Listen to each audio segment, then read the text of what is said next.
విశాఖలోని వెంకోజీపాలెంలో దారుణ హత్య జరిగింది. ఓ యువకుడిని బండరాయితో కొట్టి దుండగులు హత్య చేశారు. ఘటనా స్థలానికి పోలీసులు క్లూస్ టీం చేరుకున్నారు. మృతుడి రామ్నగర్ వ్యక్తిగా పోలీసుల ప్రాథమిక దర్యాప్తులో తేలింది. ఈ హత్యతో నగరవాసులు ఉలిక్కిపడ్డారు. మరింత సమాచారం మా ప్రతినిధి నాయుడు అందిస్తారు. విశాఖలో దారుణం చోటు చేసుకుంది. నగరం నడిబొడ్డున అయిన పూర్తిగా వెంకోజీపాలెం దగ్గర అయితే ఒక దారుణ హత్య అయితే జరిగింది. ప్రస్తుతం అంతా మాట్లాడడానికి ఎంవీపీ సీఏ మురళి గారు ఉన్నారు. సార్ చెప్పండి, ఇది ఎప్పుడు సమాచారం వచ్చింది?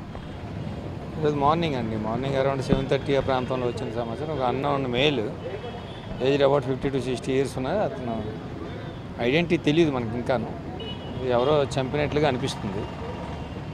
సో అతను ఐడెంటిటీ తెలిసినట్టయితే కారణాలు కూడా మనం వెతుక్కోవచ్చు. ఆ తర్వాత ఎవరు చంపారు దేనికని తెలియాల్సి ఉంది. ఏ ప్రాంతానికి ప్రాంతం అనేది ఇంకా తెలియదు. అందులో ఉన్న కార్డు దొరికింది, either it belongs to him or not తెలియదు ఇంకా మనకి.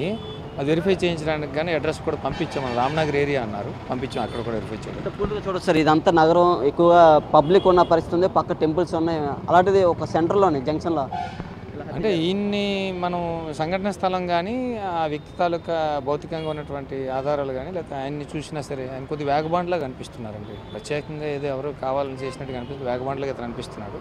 సో ఆయన వివరాలు ఇంకా పూర్తిగా తెలిసినట్టయితే మనం కొలికి రావచ్చు. అంటే ప్రజెంట్ అనుమానాస్పద కేసుగానే ఉందా? అంతే, అనుమానాస్పదంగానే చెప్పాలి. అనుమానాస్పద వ్యక్తులు ఏదో చేసినట్టుగా చెప్పాలి. But it seems to be murder.